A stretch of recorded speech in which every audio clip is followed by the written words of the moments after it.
सत्य घटना है परमात्मा कबीर जी की एक अविश्वसनीय महिमा की, जो उन्होंने लोधी वंश के एक दिल्ली के बादशाह सिकंदर लोधी के साथ की। सिकंदर लोधी दिल्ली के तख्त पर काबिज एक ऐसा बादशाह जो जबरन लोगों का धर्म परिवर्तन कराता था। ये सत्य घटना उस समय की है जब दिल्ली के बादशाह सिकंदर लोधी को जलन का रोग हो जाता है। बादशाह का शरीर जला हुआ दिखाई नहीं दे रहा था, लेकिन पीड़ा इतनी थी कि जैसे शरीर को अग्नि से जला दिया गया हो। इसके लिए पूरे भारतवर्ष के हिंदू और मुस्लिम धर्म के सभी पंडित, काजी, वैद्य, हकीम भी उपचार कर करके थक चुके थे। परमात्मा के विधान में है, जब मनुष्य के पाप कर्म अधिक हो जाते हैं तो कोई भी दवा काम नहीं करती। कुछ ऐसा ही बादशाह के साथ भी हो रहा था। शानदार। अल्लाह के फजल से ये दवा जरूर हमारे जलन के रोग को ठीक कर देगी, इंशाअल्लाह। राजा सिकंदर लोधी ने सभी प्रकार की औषधि सेवन की, बड़े बड़े वैद्य बुला लिए गए, लेकिन बादशाह पर कोई भी औषधि काम नहीं कर रही थी। यहां तक कि सिकंदर लोधी ने उन्हें ठीक करने के बदले मुंह बोला इनाम भी रख दिया था, लेकिन सर्व उपाय निष्फल ही रहे। बादशाह सलामत, अब आपकी तबीयत कैसी है? पीर जी, हमें जरा भी आराम नहीं हुआ। बाहर से नहीं दिखता, लेकिन पीड़ा इतनी अधिक होती है कि जैसे किसी ने हमारे शरीर को जला दिया हो। बादशाह सलामत, हम सभी ने आपको वो हर दवा दी है जो ऐसे रोग में दी जा सकती है। बादशाह सलामत, लगता है ये कोई लाइलाज बीमारी है जिसका ठीक होना नामुमकिन है। गुस्ताखी माफ बादशाह, अगर आपकी इजाजत हो तो हम आपसे कुछ कहना चाहते हैं, क्योंकि हम सबको ये पता है कि आपको ये लाइलाज रोग अल्लाह की मर्जी से हुआ है, तो इसका इलाज भी हम वैद्य नहीं बल्कि कोई पहुंचा हुआ संत फकीर ही कर सकता है। और हम ऐसे ही एक सिद्ध महापुरुष को जानते हैं। कौन है वो? काशी में कबीर नाम के एक महापुरुष हैं। हमने सुना है कि उन्होंने बहुत सारे लोगों के कष्ट दूर किए हैं। उनमें मुर्दे तक को जीवित करने की शक्ति है। बादशाह सलामत, अगर वो रहम कर दें तो ये रोग एक लम्हे में खत्म हो सकता है। मौलवी साहब, आप कैसी बातें कर रहे हैं? इतने बड़े बड़े हकीम और वैद्य जो रोग ठीक नहीं कर सके, वो भला ये कबीर कैसे ठीक कर सकता है? हमें तो लगता है कि अब हमें इस रोग के साथ ही आखिरी दम तक जीना पड़ेगा। अब तो जीने की चाह भी खत्म होती जा रही है। गुस्ताखी माफ करें जहांपना, लेकिन कबीर जी कोई साधारण पीर नहीं है। वो चाहें तो कुछ भी कर सकते हैं। ठीक है, हमारे काशी चलने का बंदोबस्त किया जाए।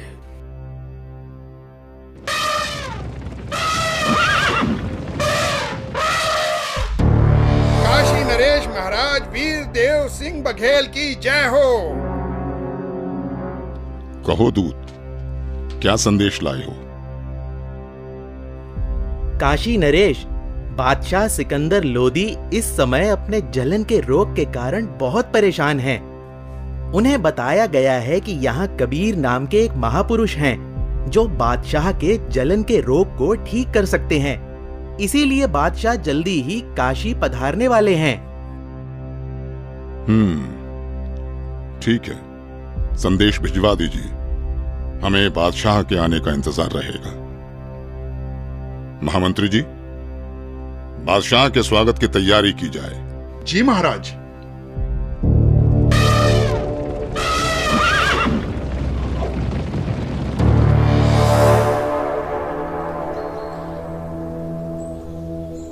बादशाह सलामत, कृपया भोजन ग्रहण करें। वीरदेव, मैं तुम्हारी खातिरदारी से बहुत प्रसन्न हूं, लेकिन मैं कुछ भी खा नहीं सकता।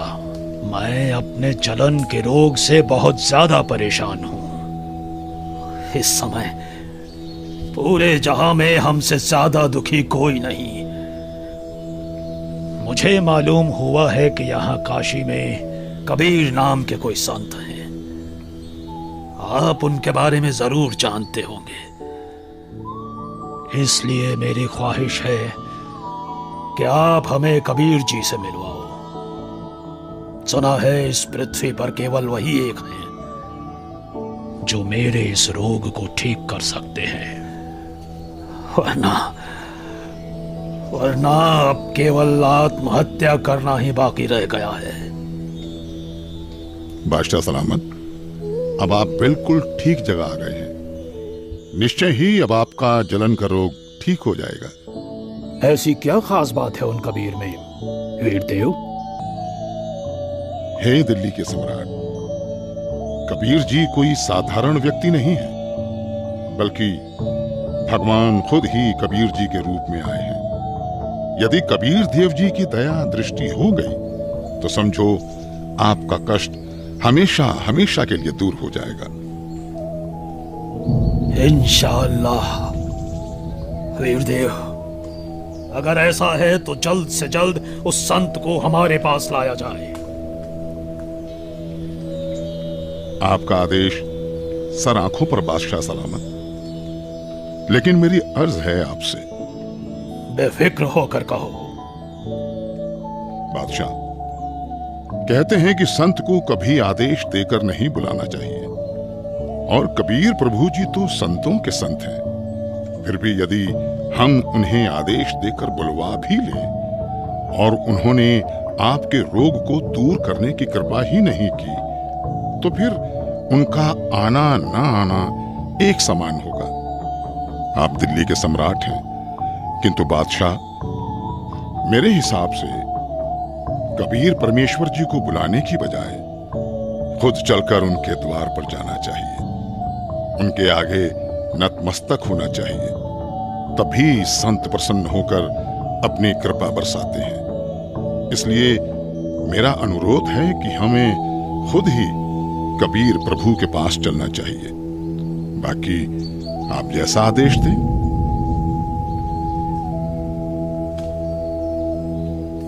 ठीक है, मुझे अभी कबीर जी के घर ले चलो। मैं अभी के अभी कबीर जी से मिलना चाहूंगा।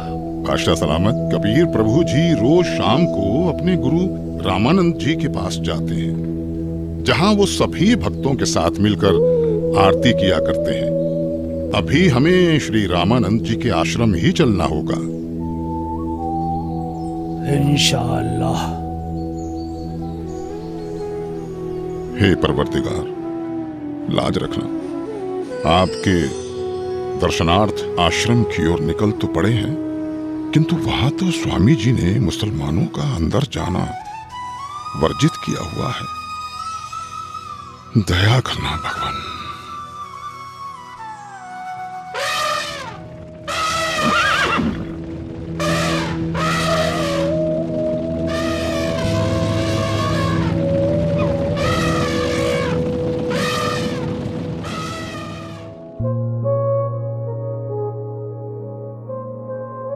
हे भक्त, क्या कबीर जी आ चुके हैं? अभी नहीं आए हैं राजन, आने ही वाले हैं। इस समय वो अवश्य आते हैं।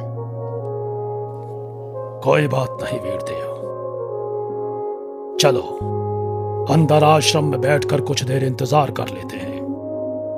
जी बादशाह सलामत।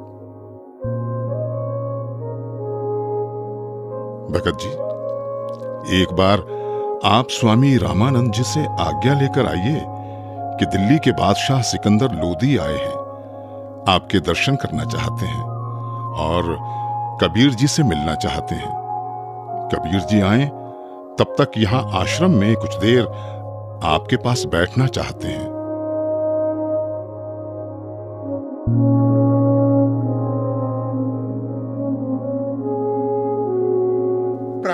गुरुदेव, गुरुदेव, काशी नरेश वीर देव सिंह और दिल्ली के बादशाह सिकंदर लोधी आए हैं।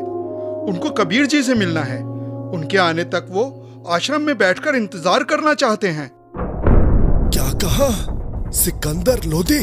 जी गुरुदेव। उन मांस खाने वाले पापी मुस्लिम मलिच्छों के लिए यहाँ आश्रम में कोई जगह नहीं। कह दो उसे कि बाहर ही इंतजार करे।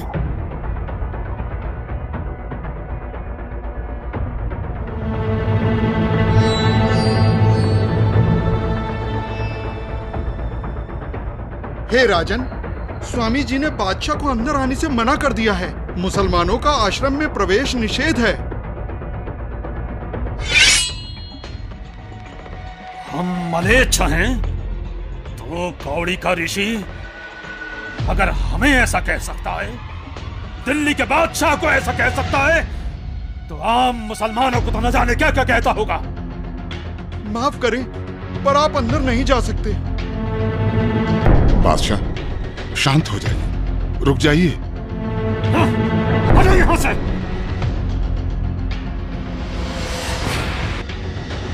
रामानंद हमें काफिर और मलेच्छ कहता है। अभी बताते हैं तुझे कि हम कौन हैं।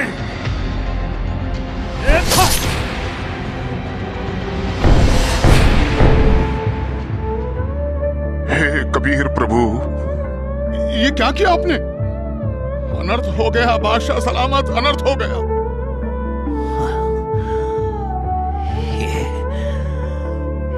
ये मैंने क्या कर दिया? मैं निहायत ही नीच किस्म का व्यक्ति हूं। वीरदेव आया था अपना रोग ठीक कराने, और जिसके पास आए उसके गुरु को ही मार दिया। या अल्लाह, कितने गुनाह किए हैं मैंने, माफ कर दो मुझे। वीरदेव यहां से वापस चलो। कबीर जी अब कभी मेरे रोग को ठीक नहीं करेंगे। अगर मैं उनके सामने रहा तो वो जरूर मुझे बद्दुआ देंगे। इसलिए यहां से अभी के अभी चलो। जैसा आपको सही लगे बादशाह, चलिए। कबीर प्रभु जी सामने है बादशाह सलामत। दो राजा एक साथ? काशी नरेश और दिल्ली के बादशाह का इस गरीब के पास कैसे आना हुआ? कहो, कैसे आगमन हुआ?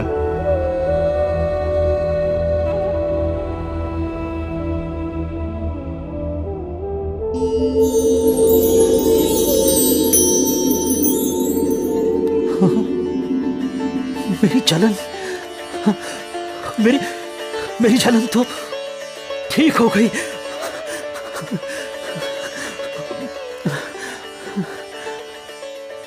हे अल्लाह की साथ, मुझे माफ कर दो। मैं बहुत नीच आत्मा हूं, मैं बहुत पापी हूं। क्या बात है राजन? हे परवरदिगार, जिस उद्देश्य से मैं आया था वो तो आपके आशीर्वाद मात्र से ठीक हो गया। मेरे शरीर में जलन का असाध्य रोग था, जिसका कोई उपचार नहीं हो रहा था। उस भयंकर पीड़ा को आपने पल भर में दूर कर दिया परवरदिगार। लेकिन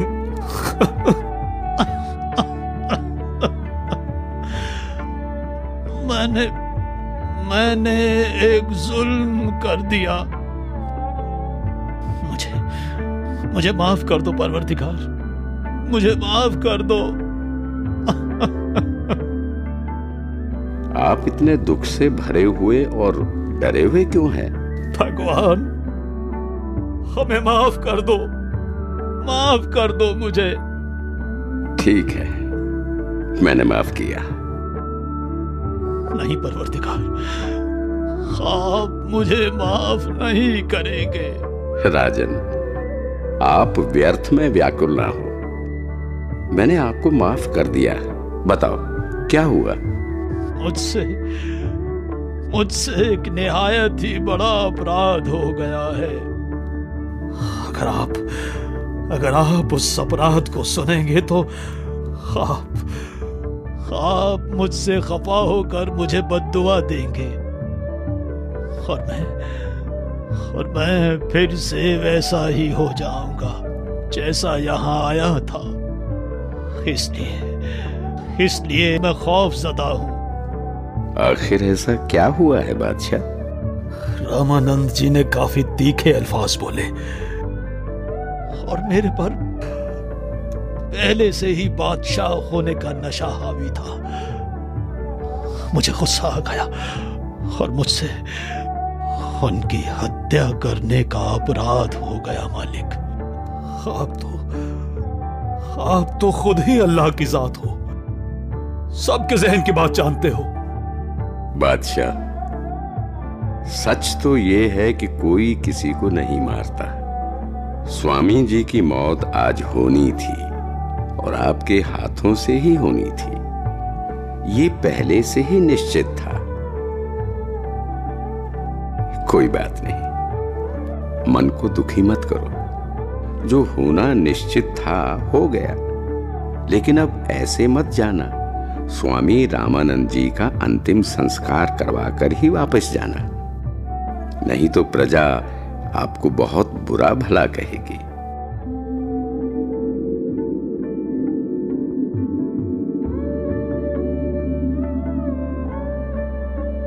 वीरदेव, आज मुझे अल्लाह मिल गए, ऐसे महापुरुष जिनके आशीर्वाद देते ही मैं स्वस्थ हो गया।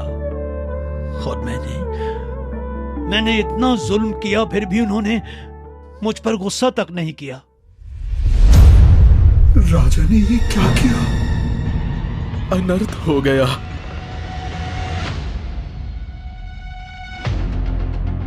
कबीर जी आ गए। कबीर जी आ गए। कबीर जी आ गए। कबीर जी आ गए।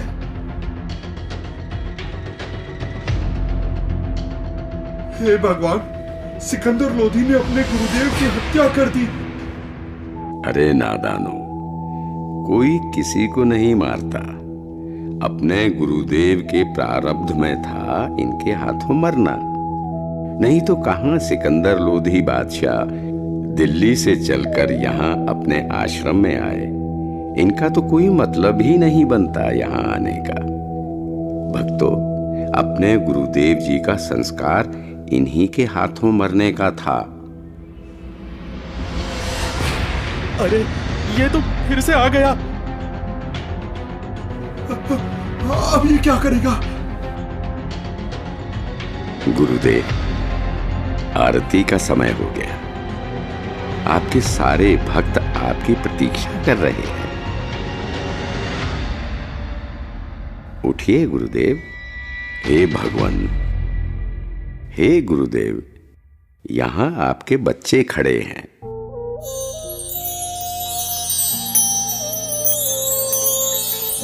भगवान, बंदी छोड़ कबीर साहेब की जय हो। बंदी छोड़ कबीर साहेब की जय हो। हे कबीर देव जी, ये मेरे शरीर के आधे हिस्से से खून और आधे हिस्से से दूध कैसे निकला? क्या राज है इसके पीछे? गुरुदेव, आप तो परम ज्ञानी हो, आपको तो सब पता है।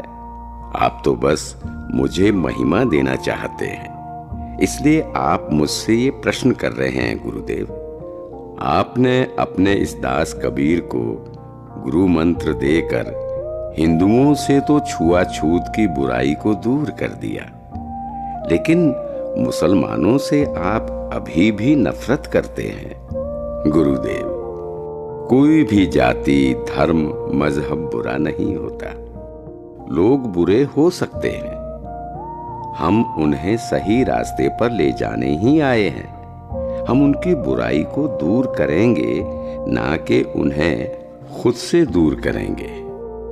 आप अभी तक मुसलमानों से नफरत करते हो, आप मुक्ति प्राप्त नहीं कर सकोगे। मैंने तो अपना सारा जीवन ही मुक्ति पाने के मार्ग में लगा रखा है। अब मैं क्या करूं? हे भगवान, मुझ पर दया करो। राजन, मैं तो बहुत ही निकृष्ट इंसान हूं। पहले भी मैं ब्राह्मणों के अलावा किसी को अपने पास नहीं आने देता था, और अभी भी मेरे अंदर ये दोष था कि मैं मुसलमानों से नफरत करता था। लेकिन आज परमात्मा कबीर जी की कृपा से मेरे मन से ये मैल चला गया। दुनिया के लिए मेरे शिष्य बनकर लीला कर रहे हैं, किंतु सच तो यही है कि ये सर्व सृष्टि रचनहार है, और मैं भी इन्हीं की शरण में हूं। राजन, मैंने तुम्हें बहुत बुरा भला कहा, मुझे क्षमा करना। मुझे माफ करें गुरुदेव, मैं एक नीच इंसान हूं। मैंने भी बिना सोचे समझे आप जैसे महापुरुष की हत्या कर दी। वो तो मेरी खुशकिस्मती है कि आज मुझे परमात्मा कबीर देव जी के रूप में खुद अल्लाह ही मिल गए। मेरा भी न जाने कौन से जन्म का पुण्य फल उदय हुआ कि मुझ नीच को आप कबीर प्रभु मिल गए। मैंने तो अपने आप को मनुष्यों में सर्वश्रेष्ठ मान लिया था, लेकिन आपकी लीला से मुझे पता चला कि मैं तो कितना निकृष्ट था। आपने ये लीला मुझे सतमार्ग पर लाने के लिए ही की है। मैं तो धन्य हो गया। बंदी छोड़ कबीर साहेब की जय हो। बंदी छोड़ कबीर साहेब की जय हो। बंदी छोड़ कबीर साहेब की जय हो। इस तरह परमात्मा कबीर देव जी ने न केवल सिकंदर लोदी बल्कि गुरु रामानंद जी को सतमार्ग दिखाया और उन्हें मुक्ति की तरफ ले गए। ये अनमोल ज्ञान जगत गुरु तत्वदर्शी संत रामपाल जी महाराज के सत्संगों का अंश मात्र है। संपूर्ण आध्यात्मिक ज्ञान के लिए सुनिए संत रामपाल जी महाराज के मंगल प्रवचन।